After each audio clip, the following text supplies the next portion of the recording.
Okay, so hi everybody. As Kat said, I'm Liza, a Triskele books author, and I'm happy to introduce our romance speakers today. Carol Cooper, Sareeta Domingo, Charlie MacLean, and Isabel Wolff. So obviously these writers are going to tell us why they write romance fiction. But just before we start, I'd like you to think about a question, and I'll ask you the answer at the end. For those of you who read romance, why do you read it? What attracts you to this genre? Anyway, have a think and we'll see that at the end. Okay, so we can start with Carol. I really enjoyed Carol's two books. One Night at the Jacaranda. And she asked me to hold them up. Yes, hold them up. And its sequel, Hampstead Fever, both of which are reviewed for the Book Muse review site. But Carol isn't only hunched over her laptop writing romance. In fact, she's a doctor. And I just wondered how you came, with your busy medical practice, how did you come to write romance? What made you write romance, and how do you combine the two? Well, I've always wanted to write novels. And I also write non-fiction, and obviously I see patients as a doctor. And I think you're asking me how I combine that little lot, and I'll tell you my secret. I do everything part-time. That is the secret. And actually everything that I do relates to everything else that I do. So in fact, practicing medicine helps me write health journalism. But it also inspires me to write fiction, because I think the people that I meet, the stories that I hear, actually open up a world where I want to embroider and I want to write novels. That was what I was going to ask you. I mean, you must see a lot of patients on a daily basis, and I'm wondering if you base your fictional characters on any aspects of them, or you see a patient and you think, oh, he could make a good villain, or does that inspire you for your characters? That's hard to answer. I mean, I like to say that all my characters are completely made up. And they are, in the sense that I haven't put any patients or any colleagues into my books. And which is a shame, because some of them are pretty colourful, and some of them deserve whole books of their own, actually. But I make them up. But, I think the subconscious mind makes connections, whether you want to or not, and I'm sure I am influenced to some extent by the things that I hear and the people that I meet, and the amazing characters that I come across. Okay, great. So, Isabel, you might be described as the accidental novelist, in that you didn't set out to write novels. It stemmed from a column you wrote for... Yes, I was a journalist. I always thought it'd be nice to write a novel, but I never thought I'd have the time. I was freelance. I was working for BBC World Service. I was writing for Spectator and Evening Standard, jobbing freelance, and I thought how nice it'd be to write a novel, but I thought I would never have time. I'd never be able to afford to take 6 months off to write a book. And then I was commissioned to write a sort of girl about town column in 1997 called, and they made up the name Tiffany Trott, and it was a sort of, I suppose, Bridget Jones style character, but it was about the single scene, and my task was and write about it in an amusing and poignant and truthful way. And so I thought this was fantastic potential copy, because it's very, very human. So I did that, and I didn't tell anybody I was doing it, and I had no thought of it ever being a novel. And then a friend of mine who's an agent said it would make a really good book. And then what happened was that various publishers approached the Telegraph to ask who would Tiffany Trott like to turn her columns into a novel. And then I went to Claire Conville, who became my agent, and she took it out, and it was auctioned, and it suddenly was quite a project.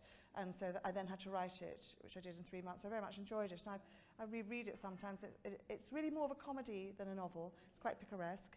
It's not my best novel, because it doesn't have a truly cohesive plot, because it's based on these weekly sort of adventures, but it has, like Carol's, very, very, these human stories, and this is what people read fiction for. And so, yes, it happened quite by chance, really, and then it went very, very, in fact, it sold 1 million copies, actually. So then, not around the world, and then HarperCollins wanted another book, and another book and another. So I've been with them for a long time now and done 10. So yeah, by mistake, as it were. Happy. Adventitious, I think is the word. Happened adventitiously. What a fabulous story. But there have been many other novels now after the trials of Tiffany Trott. Yes, and they're not like Tiffany No, Trott, they're really. all varied, aren't they, in tone and in time Well, setting? it's interesting. I think when you're writing, you have to write for longevity. I think longevity is everything if you're a novelist. You have to sort of keep Can we in have a look the at game. the cover of Tiffany? Have you got Oh, right. a Oh, copy? yes, sorry. Thank you. That's Tiffany Trott. Lovely.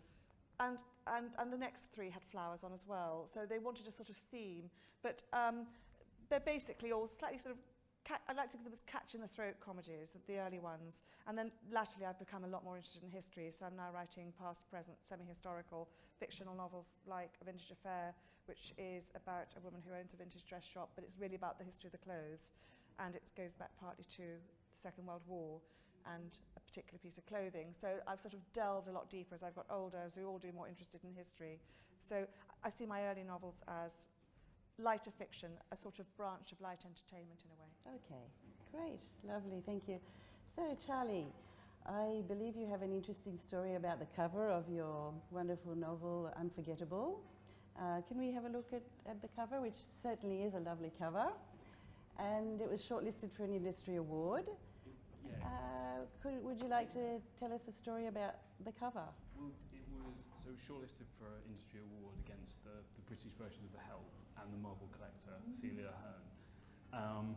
But the amazing cover designed by Celia Marcus and actually printed by Clays at the back was, the cover designer was too busy to do it, so I wanted her to do it. She was too busy, but she was going on holiday to Greece. And she said, send me a PDF of the manuscript. And, you know, if I like it, maybe I'll be able to fit in time to do the cover. And then, so I emailed her the PDF, and then she contacted me on holiday, from her holiday, and said, I love the book, I've already started work on the cover. So it kind of went from there, and now we're good friends now. Great, lovely. So what does our audience think about covers? Do you judge a book by its cover? And what else about a book would entice you to pick it up and buy it? Any thoughts? Yes? Okay. Okay. Mm-hmm. Right. I'm not saying perhaps that I would never ever do that just on the basis of the cover, but I think it would have to be a pretty stunning cover. So Right. I definitely read everything it said in the back. Yeah, the blurb. Mm-hmm. Okay. So even an awful cover, if it was a recommended book, you'd still probably buy it. It doesn't really mean that much to you. No, and the lady, yeah. Okay, and the lady behind you think the same thing? Yes. And for me, I would always read the first couple of pages. Okay. Standing in a bookshop, Mm-hmm. read the first couple of pages to make sure the style wouldn't grate after a while or anything like that. Okay. And Okay, so as writers, we should make the first few pages really sparkle. Right, so Charlie, my Triskele colleague interviewed you for our Triskele Books blog back in February, and she said of Unforgettable, it was a funny, thoughtful, touching contemporary romance with a premise similar to that of Sliding Doors. Can you tell us what she meant by a sliding doors story and how you think that relates to your novel? Well, I guess in life, in any decision, you've got different possible outcomes. And I guess we're always curious about decisions we make, you know, where they'll lead. So I guess for me, a sliding doors story is one where you follow some of those outcomes. So in Unforgettable, it follows, there's one decision, and it kind of follows the parallel world that would happen with each of those. So that was really, I guess I was fascinated to sort of explore that area, particularly in a relationship. Like in the book, you know, does the character ask this woman out or not, and will they meet again? Is there one person out there for you in life, or is it all random? So really I was trying to explore it using that kind of sliding doors concept. Great. Okay, Sareeta, I really enjoyed your debut novel, The Nearness of You, and I also reviewed it for our Book Muse site. yeah. And while love and romance is definitely at the heart of this novel, it does touch on some far more serious and dramatic topics. Can you tell us a bit about that, please? Yeah, well, it's a story about a young woman who's just graduated from university and is trying to figure out what she's doing in life. But she has to come to terms with her mother's death because she finds a suicide at the beginning of the book by the side of the Thames, and her mother committed suicide and she's never really dealt with it. So there are obviously themes of bereavement and depression throughout the story, but there's also the fact that she is falling in love with her best friend's boyfriend, who she happens to live with. So it's a combination of sort of a love story, but there are other elements going on in the story as well. Great. So in a recent interview, you said, when you label something as romance, readers have a particular expectation about what the content will be. I feel like some people might be disappointed if they read The Nearness of You. Well, after reading it, I don't see how they could be disappointed. So what did you mean by that?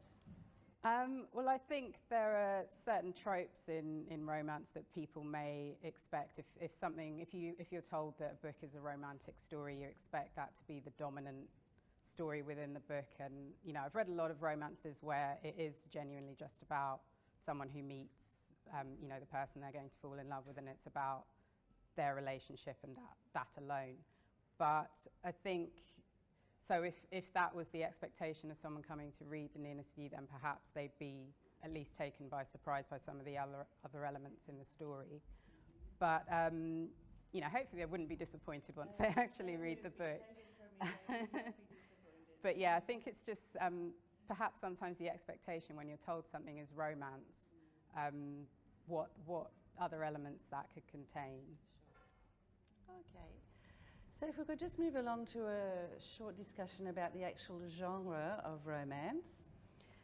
According to the Romance Writers of America, the main plot of a romance novel must revolve around two people as they develop romantic love for each other and work to build a relationship. A romance novel must have an emotionally satisfying and optimistic ending. And while it is true that in general romance novels do end well, that might not be always the case. So what do our authors think about that? Isabel, or do you want to start? I think you, without having a happy ever after wedding bells ending, I think you do need an emotionally satisfying ending, which will leave the reader content with the ending. I think for the reader to have kept faith with you and read the novel, and then you don't supply the fulfilling ending. I don't even like endings that are left hanging where you have to decide for yourself. I quite like to know, actually. So I think it's about really the reader's gone on this journey with you, and I think for them to have read whatever 400 pages and then get to the end and think, oh God, so now she's sort of gone off with somebody else, or that it didn't lead to something fulfilling. I think readers read romantic fiction to feel the ultimate fulfillment, because it may elude us in real life. We may never get the sort of whatever, the happy marriage or the relationship that works out. We've all had heartbreak or whatever. But in fiction, that's what writers can provide in fiction, in that special place which a novel inhabits. So I think it's about really not letting the reader down, not making them go on a journey which is ultimately going to disappoint them. I agree in the sense that I think there's a strong appeal in romantic fiction to relive the feeling of falling in love. Yeah. That's a wonderful thing. So I think that is, when you're told something's romance, I think that is one of the strong pulls of romance, to kind of get to experience that feeling through the work. Would you agree with that, Charlie or Carol? Well, I'd like to take it back to that thing about the two people, because my stories are multi-stranded. There's more than one story going on. It's not about one couple. So I want to throw that idea out. And I do think it's good to have an ending which is somewhat upbeat. But actually, if you look at a lot of romances, like The Bridges of Madison County, for example, where they're torn apart by fate, If you look at David Nicholls' One Day, which does not, I don't want to spoil the plot for anyone, but it does not end well. And I know a lot of people actually have been disappointed by that, but it's still billed as a romance. Okay. And actually, I was talking to Waterstones Piccadilly about my own book, Hampstead Fever, and I kind of apologetically said, well, do you know, it's not really a romance. And the guy laughed and he said, 80% of the books on the romance table are not romances in the true sense. Okay. So I felt reassured. Yes, that's interesting. I don't know, I was just thinking about Orson Welles, the film director. He said, you'll get the happy ending, depends where you end the story. And I guess in terms of romance novels do often capture that, as Sareeta said, that beginning bit, the falling in love bit, and then the end before things might get more complicated. So, Yeah. I don't know, I like optimistic endings, Okay. so I like a happy ending. What does our audience think? Do you like a happy ending in a romance novel, or yes? Well, I was just thinking as you were all talking that what matters to me is that the story feels complete at the end. And I feel that the writer's not saying, well, anything can happen. We know that anything can happen. Because they might end up with a wide wedding, but a year down the line, something could happen. Okay. That you tell a story and get to the end and feel satisfied. And also, above all, that it's believable. Believable, yeah. No. Yes, I would say the other way around, that most books are about love anyway. right. It's the human condition is the most important human condition. So most Mhm. books, even thrillers, they always have a love story. Yes. So I think it's really, I mean, I know we have to have genres, but I really dislike the fact that we have to have genres, but I'm a romance writer, so you know, Okay. and I do adhere to the two people, and because that's just what my books are like. Okay. But I do think most books are about love anyway. Right. Yeah, I agree with that. Okay. Good. So let's move along to sex in romance novels.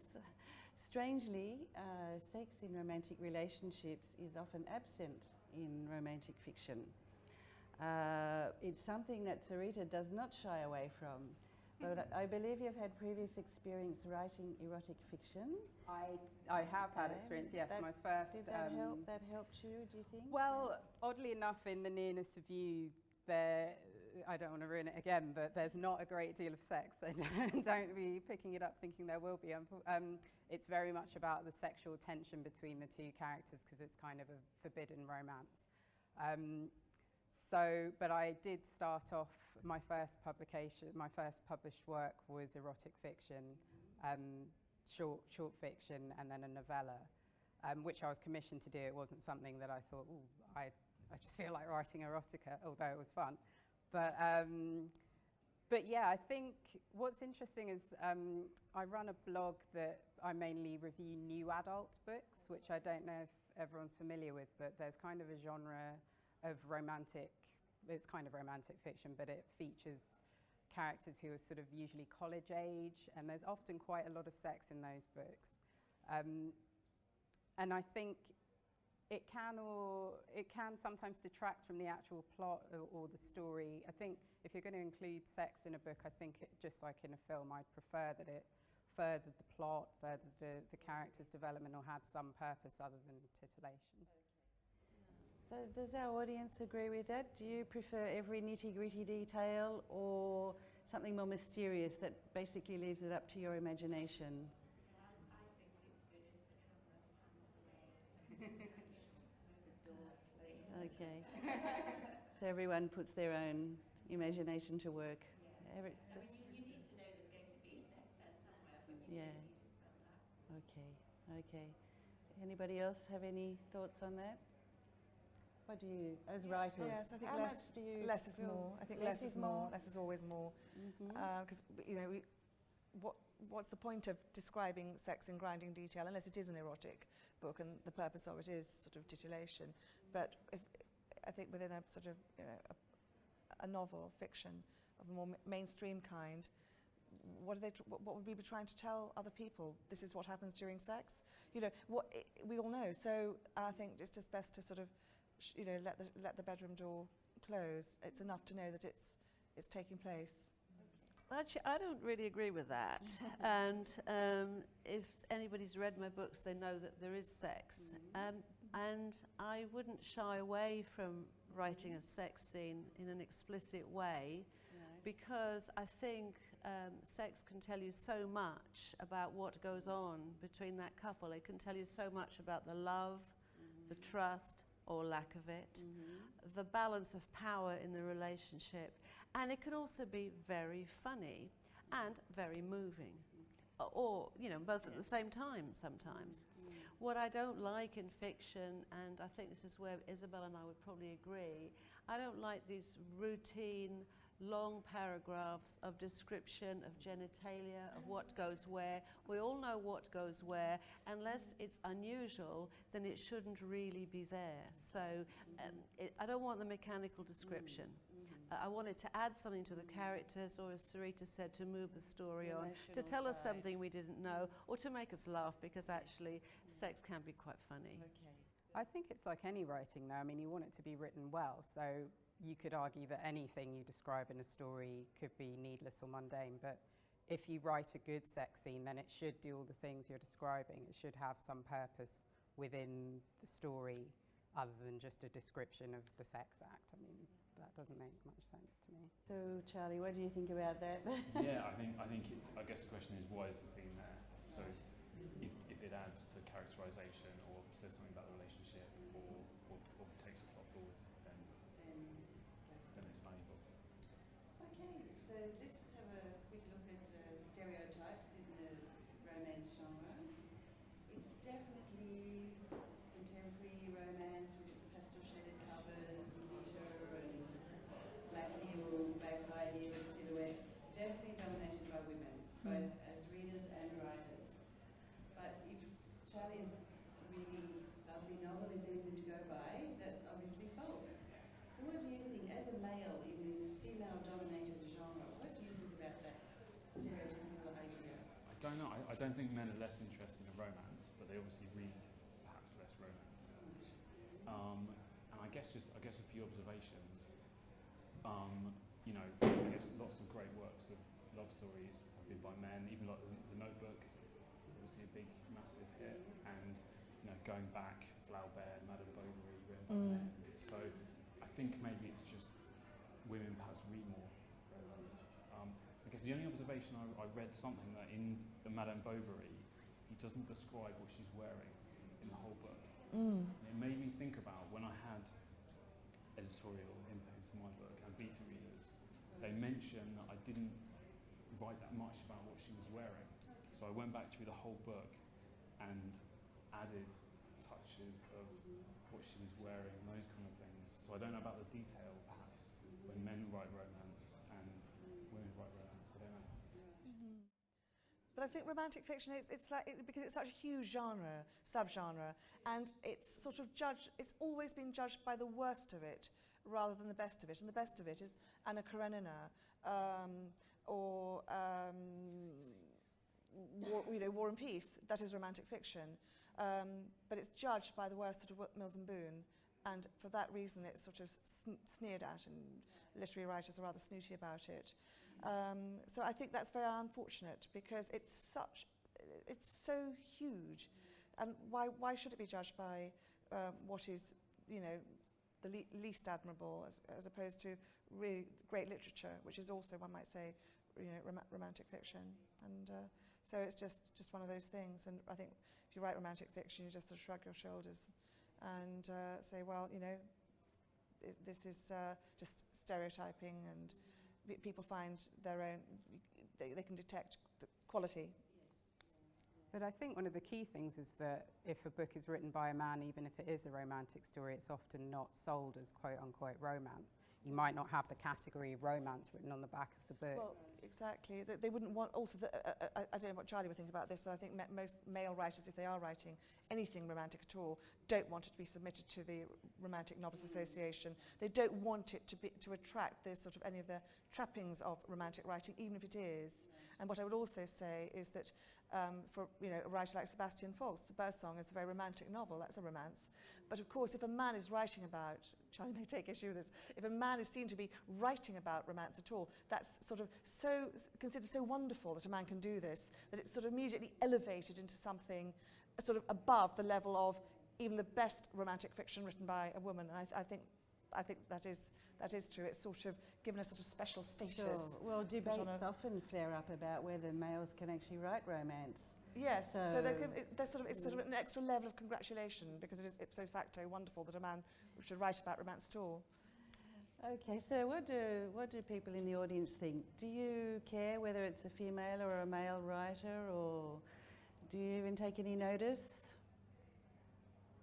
Would you seek out romance written only by women, or would you be, no, you'd be happy to read? I do think that what you're saying is absolutely true, and I sort of steer clear of these books that are written by men and given a lot of praise in the media. Mm. When they are Just because they're written by men. romance. Mm.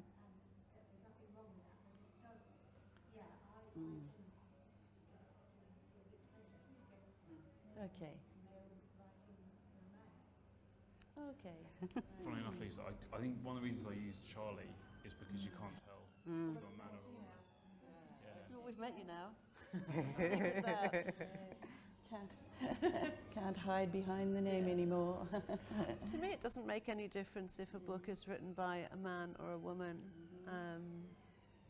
I don't think. They may well be different books, but then, writers of the same gender write in different ways. So I think we have more in common than we have not in common. Yeah. Differences. Sorry, I have a question for Charlie. So do you write to the eyes of a woman or a man? In Unforgettable, Yes. it's written from the male point of view. Okay, thank you. But the manuscripts I'm working on at the moment switches between a male and a female. But it's the first time I've tried to write from a female perspective. I don't think it's going to be that different, because I'm not sure men and women are that different. Well, interestingly enough, I'm with Charlie, and both my novels so far are written from both. They're multi-stranded, multi-viewpoint novels, and there's an equal number of male voices and female voices. That's what I So found right from interesting. different points of view, and some are male and some are female. Yeah. Particularly the Dr. Jeff, he was a great character. His view of... He's very much a man. He's very much a man. He's very much a man. Yeah, so that's quite a different way to write things, isn't it? Yeah. Equal 50-50 balance. Yeah, I think so. And I mean, there's Dan, the chef, as well. Without giving too much away, he and his partner have a young son, and she's so engrossed in the baby, and he finds it really frustrating that she has no time for him anymore. And I think that's kind of a universal theme, but I've written it from the man's point of view. Yeah, absolutely. Okay. So, yes, Helena. A quick point about Yep. the male authors and the female Mm-hmm. authors. It's actually also in the covers. So if a female author writes romance, it's quite often, quite Pink. quite, now there's lots of cartoons on the Yeah. When a man writes a romance, it's a literary book. Yes, it's yes. I mean, this is trade obviously. Yes, it's treated as literary fiction, even if it's actually romantic fiction, however, whether it's very good romantic fiction or indifferent romantic fiction, but it's treated as literary fiction if it's written by a man, and is considered much more distinguished than a comparable book written by a woman. Yes. Okay, so just before we finish up, we asked each of our speakers today to bring along an item, something that inspires their writing or relates to their writing in some way. And I believe they've brought along 4 very different objects. So, shall we start with Isabel? What Yes. have you brought along? I talked earlier because when I wrote Tiffany Trott, which is it's picaresque, sort of nothing wrong with that, but I felt when I wrote my later novels, I've sort of really cracked the whole thing about writing a plot. To write a novel, it's like architecture. It's like writing or designing gosh, what an incredible noise. It's like writing. I couldn't write a novel without planning. I'm a real planner and plotter, and I think you have to plan and plot, just as an architect has to have designs before they build a house. because otherwise, how is it all going to hang together? So what I brought along is a photograph of my father, who was a very, we all love our fathers, he was a very clever engineer. And so I used to talk to him about my plots, because he was really brilliant at problem solving and analysis. And I realised that actually if we're going to write a novel, it's largely a matter of problem solving. Who are these characters? How did they, what sort of journey are your main characters on that's going to change them in some way? How do they interconnect and know each other or meet in a way that doesn't rely on coincidence? And how is the whole thing going to mesh together in a satisfying way, at the end of which the reader will have no questions in their mind?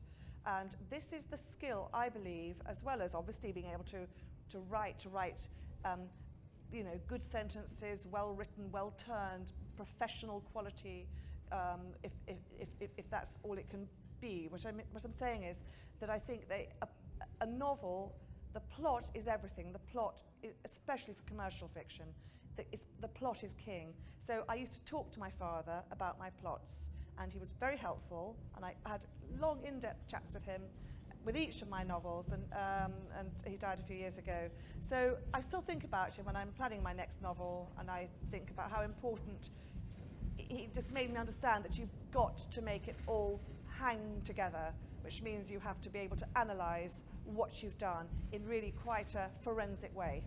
So Okay, lovely. Very nice story. Charlie, what did you bring something? So mine was a pocket watch.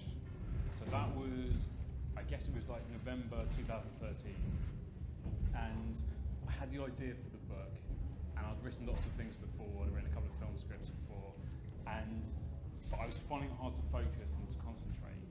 So I was walking around near my mum's house, and there's a quote in the book at a kind of turning point for the main character, and I thought I kind of needed something to kind of get me to the end of my first draft. So I got the title of the book engraved on a pocket watch that I found at my mum's. It was a present someone had given me years before, and I got a little bit of the quote on the pocket watch, and then I kept that on my keyring for the next 2 years. And so when I was at my desk at my kind of 9 to 5 job, I'd see it there kind of every moment of the day, and that would remind me to leave and go to the library and to stay up late and to spend my weekends writing. So it was kind of keeping that discipline and that focus. Yeah. Very romantic, isn't it? So, Sareeta, what did you Well, I bring feel along? bad that my item is nowhere near as wonderful and personal as both of those. But I brought a selection of CDs because I don't know about my fellow panellists, but I need music on when I'm writing. But I don't like anything, I tend to go for wordless music. So I listen to a lot of jazz when I write. I mean, I love all types of music, but a lot of Miles Davis is an excellent soundtrack he did to a French film. Some Tord Gustafsson, I think he might be Swedish. I stole it from my husband. But when I want to evoke a particular mood while I'm writing, there are certain musicians that I turn to. Michelle and Cello is one, and FKA Twigs.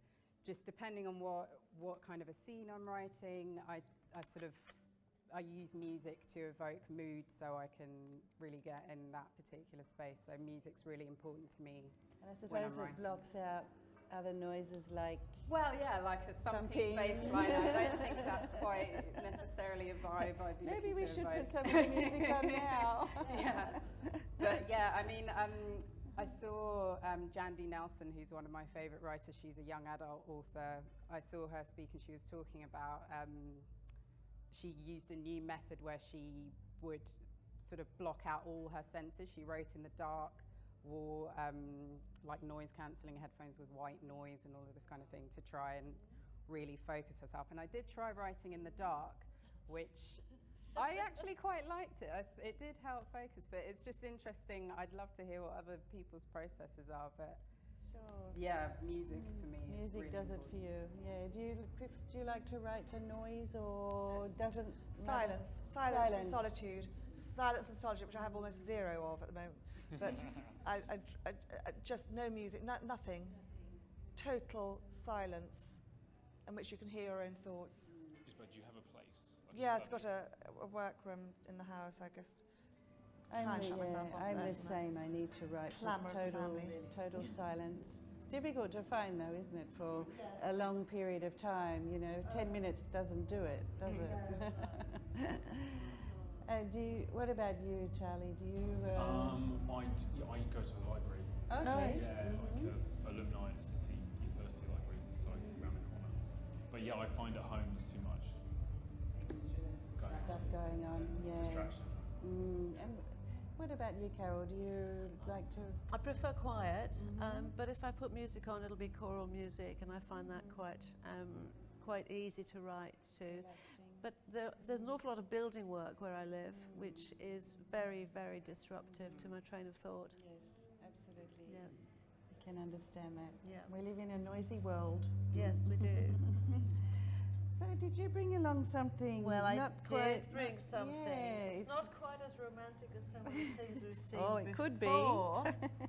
a bottle of Lifeguard. It's a bottle of bathroom cleaner, and I feel like writing a story now. well, if anyone's read my debut novel, One Night at the Jacaranda, they may remember the bottle of Sillet Bang, which features quite prominently in chapter 1. This is a reminder. I don't have to have it on my desk as I write, but it is a pretty important thing in my writing. It's a reminder for a start that not all romantic clinches have to take place in the bedroom. Okay. But actually, it's more important than that. It's a reminder that small things, domestic things, everyday life, all those are actually quite important in a romance. They are to me anyway. And if I want to make a story relatable and authentic, then I think I want the minutiae of everyday life to be in it. And that's what I look for also in the romances that I read. So I would say hearts and flowers are all good and well, but I want the lime scale as well. Don't get your bathroom clean. Yep. So it doesn't remind you that you're not doing the housework while you're No, writing? not at all. You You know, don't feel housework guilty? is amazing. I can look at it for hours. He'll always be there. Okay, that's great. Some lovely stories. So, just before we finish, the question I asked in the beginning: for those who read romance, what attracts you to that genre? Why do you read that over other genres?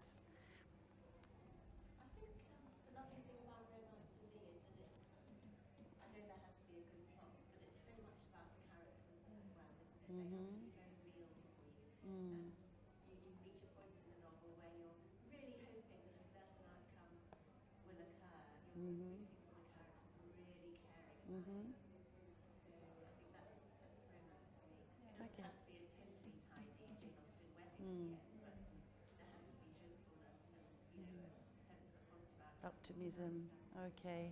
Does So it's everyone- character-driven, isn't it? I mean, I think we all write character-driven books. What did Stephen King say? The characters come first or the plot? I think he said Well, the characters. Yeah, characters, because how can you have plot without characters? Because how we are who we are. No, we don't care about What we them. do is we don't because of care who what we are. happens So the unless we character care comes about the first. people. All Yes. the actions, everything that we do in our lives, and the choices we make comes out of who we are, because we are the sum of all our experience up until this second in time, and that's what makes us do this or that, choose this or that. So I think character leads to plot. I don't believe you can think up a plot. Oh, and I'll stick these characters in it because it won't feel real. Won't work, yeah. Yeah.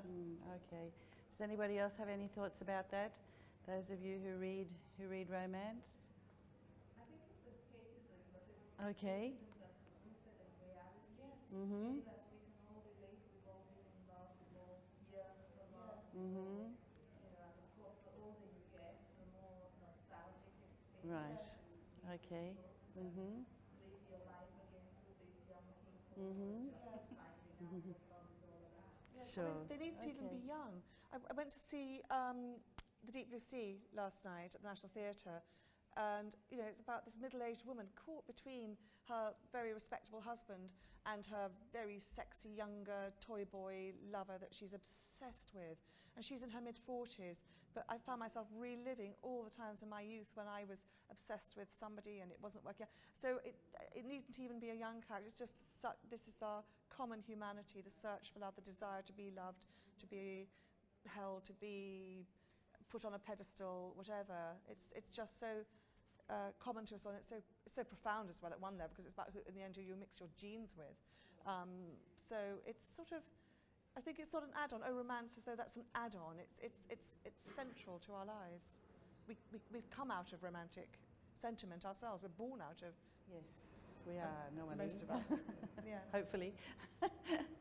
So would you say that's what attracts you to writing romance, basically, because it's so human? I just think it's just the most profound human experience that we'll ever have is, you know, who we end up with, who we go out with, who we form the closest relationships in our lives with, apart from our children. So I think it's almost like it's inevitable to write about romance. I agree, and I think that what you were talking about earlier about really, as a genre, it will engross you in the plot if you feel that you're going through that same experience with the characters. Yes. I think all good fiction, you want to feel that you're so compelled that you, as you were saying, want to know what's going to happen, Yes. what the outcome's going to be. Yes. And I think with a romantic plot line, it's something that if it's been well written, you can really relate to that story and want, you know, you're feeling the same feelings that the character is having, and you want to relive them, you want them to have a positive outcome, ideally.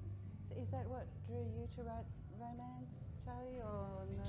I guess it just felt the natural thing to write when I want, you know, Right. to write a story.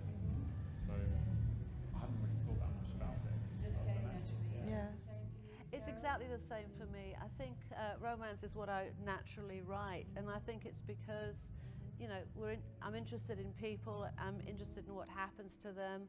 I'm curious about them, and it just reflects my take on humanity. So it just seems like the natural thing as opposed to writing Yes. sci-fi or Yes. Plus, if you have quite a broad view of what romance is, then the possibilities really are almost limitless. It can be light and fluffy, or it can be much heavier. And when I think about it, you know, people like Penelope Lively and David Lodge, I think they mostly write romances. They would hate to be billed as such, I'm absolutely sure, but you know, that's how I see it. Yes, as we said, it's at the basis of everything, Absolutely. isn't it? And also you can always introduce other elements of, you know, crime or fantasy or whatever in your romance. So we just have a couple of minutes left. If there's any questions anybody would like to ask our speakers, anything about their books or about the writing process. I'd like to know, insofar as you do plan plots in advance, perhaps you do, perhaps some of you don't, if you have a plan and then you start to write, how much do you find the novel veers away from your original plan? It's a very, very good question. I think just for myself, I think I have to have a trajectory, a sort of, I know the middle, the beginning, the middle and the end. And then I start to fill in the details once I sort of know that. But I think a lot happens in the writing, and I think a lot happens, something will suddenly occur to you. I don't think characters will suddenly behave very out of character. Unless if they're behaving out of character, it's got to be for a reason that has to be explained and understood. But so I don't know whether I subscribe to this thing, oh, the character suddenly just did that, and then, you know, that it all looks sort of different. I could have a strong sense of who the characters are and how they're going to behave. But I think it's a very organic thing. But I think a lot happens in the writing, but I think I need the security of structure and advanced planning, because the more I plan, then the more I know the characters, the more I'm in that world of the book, and the more confident I feel. How do you plan? Do you sort of write what you expect to happen in each chapter? Mine are all written in the first person. I've never been able to sort of quite break out of that, because I like the intimacy of the first person and the closeness, the psychological closeness of it. So I start with what they do for a living, and everything then starts to flow from that. So you'll write down Yes, so not to go into grinding detail, but A Vintage Affair is about a woman who runs a vintage dress shop. So then it automatically becomes about aging, old things. Do we treasure them or throw them away? Do we and then facelifts, or do we superannuate ourselves, or are we happy with our aging face, or old cars or old wine? Or you can sort of start to bring in things that the other characters will reflect in the general theme. But for me, it starts from the world I'm building, which is based on what the character does for a living, because that fills up half our world, doesn't it? What we do for a living, you know. So who we know, what we drive, where we live. Yeah. That's so really interesting, because that's what I do. Yes, I mean, I totally agree with what happens. You know, when you say what happens evolves from what the characters are and do. Absolutely, but I had the experience of having to change the endings of both my novels because the characters really wanted it differently, and I'm glad I did, because I think they work better that way. The endings I originally had in mind don't actually work for those people. So your plan's not set in stone? No, plan had to throw out the window. Yeah. Okay. Yeah.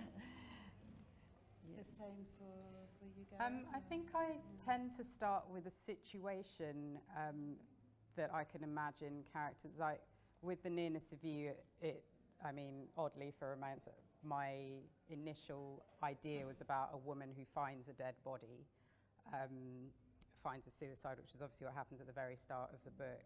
And what might have led that character to that situation, and what else might be happening in that character's life. And I think that's the same is true of the next novel that I've written as well. It was more about two characters finding themselves in a situation, and then I expand from there. But oddly enough, my former job, which I've just left, I've just gone freelance, but my previous job involved intimately plotting novels. I worked for a book packager for children's fiction, where we had to plan out the entirety of a plot, get a writer to write it, edit it, and sell it to publishers. So I was so used to the idea of fully plotting out literally what will happen in every single chapter of a book, admittedly for a much shorter book, that when I came to write The Nearness of You, that's how I began to write it. I literally planned what I would expect to happen in each chapter. But as you say, as I went along and started writing it, that plan changed as you know, in the writing of it. So I think I agree, it's an organic process. And I think I tried to steer away from that for my next book, but I think I may go back to, may need to sort of meld the ideas I mean, together. there are some writers, and they just, you know, write a sentence and see where it takes them. Yeah. Oh my God, I couldn't do that. It'd be like trying to take an exam having done absolutely no revision. Well, there would be a lot of fail. editing to do, a lot of time. Yeah. Would you agree with that? I mean, I use, Charlie? I think what Isabel said resonates with me in terms of having a chapter plan, but then things can happen within that and deviations. Yes. But I guess in some ways, in terms of the problem solving resonated with me, because for me, I think books are sometimes a question. So for my book, it was, is there one person out there for you? Or is there all Yes. Well, that gave you your theme. Yeah. And I guess it was trying to find characters Yes. that could answer that question through Yes. the journey of the novel. Yes. So some planning necessary, but nothing set in stone. Does anybody else have any questions? I think we're just about time's up. Any last questions? Yes? Yeah, just a quick question. With the ideas that you chuck because the plan has changed, do you literally delete, or do you save them for another book? Or are you brave enough to think, okay, that's it, gone? I chucked. You chuck. I That's chucked. brave. Somebody once said to me that writing a novel, it should be like the potter with the wheel, and you sort of throw the piece of clay down and you start to work it. And if it's not working out, just take it off and throw it down again. And I thought that was a very good analogy, actually. A literary agent once said that to me. But I try not. I also know writers whose novels start out, or when they finish them, 180,000 words, and they take 90,000 words out. And I think, oh my God, I couldn't do that.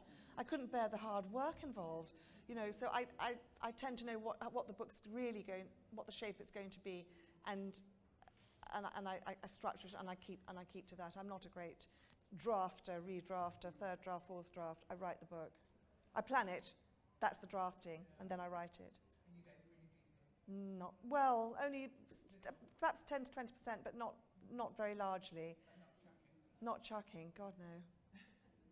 Yeah, I'd say it's where I'd write an entire scene or chapter and then think, I'm actually going to delete this and start again. It would be more of a finessing, tweaking, changing than a huge swathes of writing. No, hopefully not, at least. But yeah. Finessing is the nicest thing, because by the time you're finessing, oh God, the job's almost done. Nearly done. The most interesting part.